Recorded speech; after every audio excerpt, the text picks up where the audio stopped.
How to merge duplicate guest profiles. In this tutorial, we will go over how to merge duplicate guest profiles. To start, go to Utilities. Click on Merge Duplicate Guests. You will be taken to a screen that will automatically search and identify duplicate guests. This can be run only once every 48 hours. Once it finishes, you will be given a list of duplicates to review. Select a guest to merge by clicking on their name in the list to begin comparing info.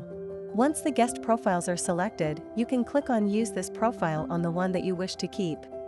The values that were used to determine whether the profiles are duplicates will always be displayed.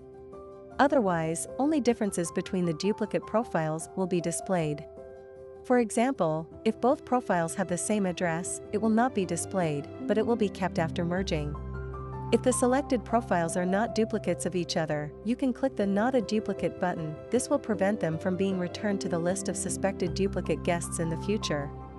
If you've marked any guests as not duplicates, you'll be given the option to clear these the next time you check for duplicates. To move forward with merging a guest, click Begin Merging. Confirm guest info and contact details are correct to finish merging the guest. We have now finished going over merging duplicate guests. Thanks for watching.